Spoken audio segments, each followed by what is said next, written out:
जा रही थी, जब वीडियो पहले से आपके पास था, आप तो जिलाधिकारी है ना सौम्या जी, तो आपको पहले ये जानकारी लेनी चाहिए थी।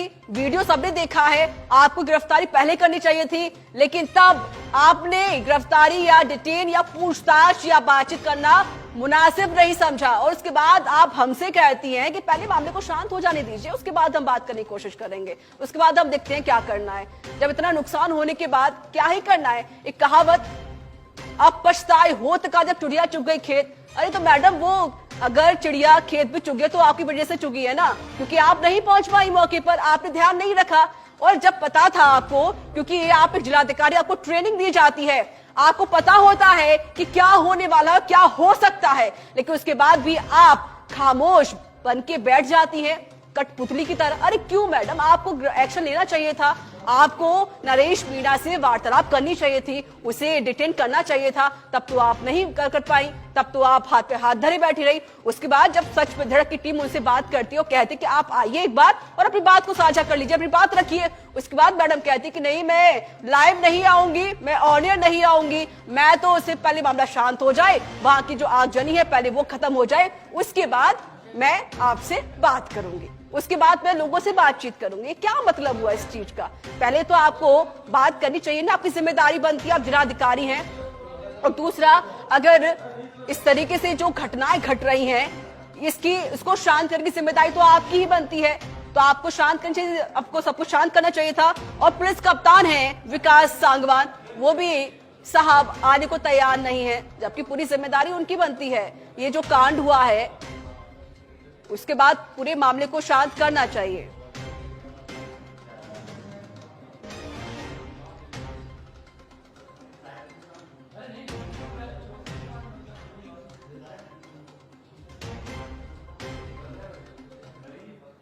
और पल पल की अपडेट आप तक हम पहुंचा ही रहे हैं, तस्वीरें भी आप तक पहुंचाई जा रही हैं, कहां पर क्या हो रहा है। एक और बड़ी खबर आई है, नरेश मीणा के एसडीएम को थप्पड़ मारने का प्रकरण, अब इसको लेकर ये मामला तूल पकड़ता जा रहा है। एक और बड़ी अपडेट सामने आई है, मामले पर बोली है टोंक जिला कलेक्टर सौम्या झा।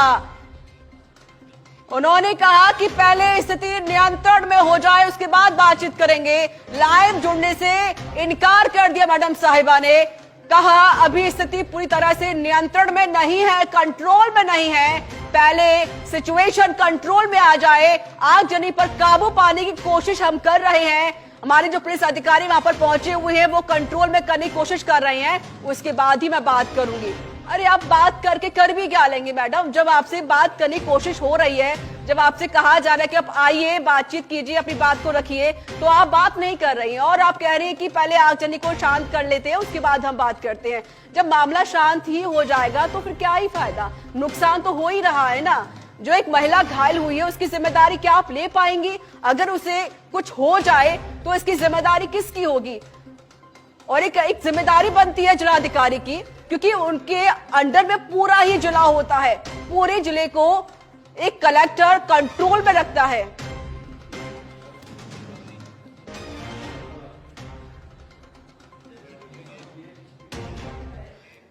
और इसी के साथ इस बुलेटिन में इतना ही। देश दुनिया की तमाम बड़ी खबरों के लिए बने रहिए सच पे धड़क के साथ। दीजिए मुझे इजाजत, फिर से होगी मुलाकात, रखिए अपना ख्याल, नमस्कार।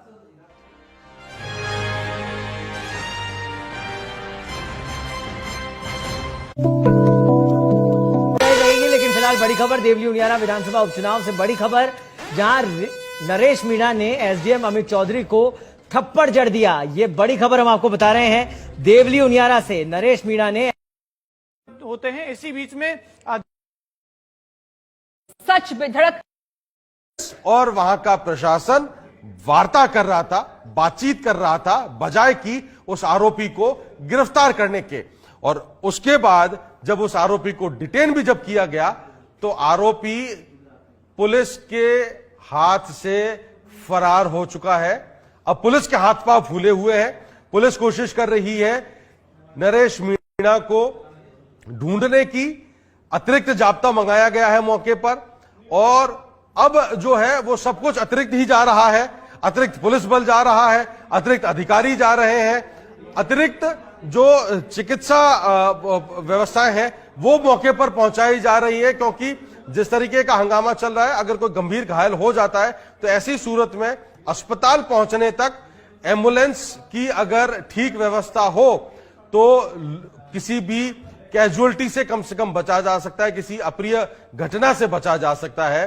तो अब कुल मिलाकर पूरा प्रशासन इंतजार कर रहा है किसी अनुभवी व्यक्ति के मौके पर जाने और पूरी कमांड अपने हाथ में लेने के, क्योंकि 1.5 साल के अनुभव वाले एसपी विकास सांगवान, जिन्हें एसपी रहने का मात्र 1.5 साल का, 1.5 भी पूरे नहीं, 1 साल से कुछ ज्यादा का अनुभव है, उनसे चीजें संभाले नहीं संभल रही है।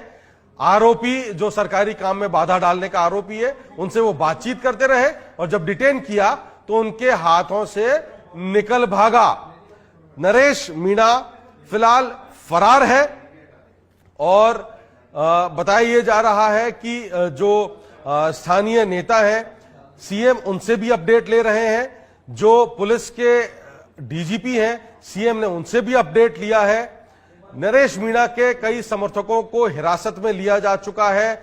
कुछ लोग घायल भी हुए हैं, कुछ पुलिसकर्मी घायल हुए हैं और बहरहाल अभी मौके पर शांति व्यवस्था बनाए रखने की कोशिश की जा रही है। लेकिन सबसे बड़ा सवाल यह है कि नरेश मीणा कहां है और एसडीएम को थप्पड़ मारने का आरोपी नरेश मीणा पुलिस के हाथों में कब होगा।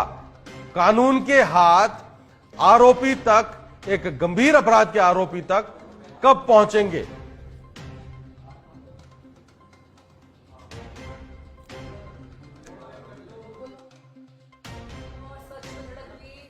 यही अपील करता है कि आप लोग पीस शांति बनाए रखिएगा, कोई हंगामा मत करें। घटना की गंभीरता पर अब डीजीपी का एक्शन भी देखने को मिला है और वहीं पर मुख्यमंत्री भजन लाल शर्मा भी लगातार नजर बनाए हुए हैं। उन्होंने पूरे मामले की जानकारी भी अधिकारियों से ली है। इस वक्त की बड़ी जानकारी, नरेश मीणा अभी भी पुलिस की गिरफ्त से काफी दूर है, उसे डिटेन नहीं किया गया। एक आरोपी को किस तरीके से यहां पर छोड़ सकते हैं, क्योंकि जब भूपेंद्र हमारे सहयोगी जो ग्राउंड जीरो से लगातार हमें सूचनाएं दे रहे हैं, पल पल की अपडेट दे रहे हैं और तमाम जो वहां की तस्वीरें हैं वो सबसे पहले सच बेधड़क के दर्शकों तक पहुंचा रहे हैं। भूपेंद्र हमारे साथ फोन लाइन पर जुड़ चुके हैं। भूपेंद्र, ताजा अपडेट क्या है मौके पर, क्या स्थिति है? हाईवे को रोकने की बात चल रही थी, हाईवे पर समर्थक पहुंचे थे नरेश मीणा के, फिलहाल क्या स्थिति है वहां पर? जी बताना चाहूंगा कि अब मामला बिल्कुल शांत हो गया है। पुलिस गांव से टोंक के लिए प्रस्थान कर रही है। पुलिस की गाड़ियां भर के जो समर्थकों को गिरफ्तार किया गया था उनको भी लेके पुलिस अब यहाँ से निकल रही है। जी, कितने समर्थकों को हिरासत में लिया गया है भूपेंद्र? जी एग्जैक्ट जो संख्या बल है वो हम बता नहीं सकते, लेकिन लगभग 2 से 3 दर्जन लोगों को गिरफ्तार किया गया है। और एक खबर यह आई थी कि कई समर्थक हाईवे पर पहुंच गए हैं, वहां पर ट्रैक्टर लेकर पहुंच गए हैं, उनके बारे में क्या अपडेट आ रही है? जी बताना चाहूंगा कि जो पुलिस थी वो उन्होंने अब बिल्कुल मामला शांत कर दिया गया है। चारों तरफ से जो रोड थे उनको सबको खाली कर दिया गया है और जो समर्थक थे जो रोड पे रोका गया था उनको भी वहां से खाली करा दिया गया है। हाईवे को खाली करा दिया गया है? जी जी। जो महिला घायल हुई थी उनके बारे में क्या अपडेट मिल रहा है भूपेंद्र? जी अभी वो सूचना नहीं मिल पाई है, क्योंकि जो घायल हुए थे उनको लेके पुलिस, जितने भी घायल थे उनको सबको जो टोंक अस्पताल है वहां ले जाया गया है, तो कुछ को उनियारा ले जाया गया है। अब एग्जैक्ट जो घायलों की संख्या है, कितनी महिलाएं हैं कितने पुरुष हैं, उनकी जानकारी अब हम जुटाने की कोशिश कर रहे हैं। अच्छा भूपेंद्र, जिस व्यक्ति के चक्कर में ये पूरा मामला हुआ है वो एसडीएम को थप्पड़ मारने का आरोपी नरेश मीणा के बारे में क्या अपडेट है? कहाँ है नरेश मीणा? अभी तक तो नरेश मीणा की किसी भी तरह की कोई जानकारी नहीं मिल पाई है। अभी भी नरेश मीणा पुलिस की गिरफ्त से दूर है और ये मानो कि नरेश मीणा अभी यहाँ जो आसपास के गांव हैं उनसे दूर कहीं बाहर अपने समर्थकों के साथ निकल चुका है। यानी पुलिस की जो गिरफ्त है, पुलिस जो डिटेन कर रही थी वो पुलिस के हाथों भाग छूटा है? जी इसकी जानकारी नहीं मिल पाई क्योंकि ये एक मात्र अफवाह थी कि नरेश मीणा को गिरफ्तार कर लिया गया है। लेकिन अभी हमने सर्वे दल पे सबसे पहले ये बताया था कि इसकी कोई आधिकारिक पुष्टि नहीं हुई थी और सर्वे दल पे सबसे पहले इस चीज को भी बताया कि नरेश मीणा की गिरफ्तारी नहीं हुई है। यानी फिलहाल नरेश मीणा पुलिस की गिरफ्त से बाहर है, फरार है। जी शुक्रिया भूपेंद्र। तो भूपेंद्र हमारे सहयोगी ये जानकारी दे रहे थे कि फिलहाल मौके पर शांति बनी हुई है।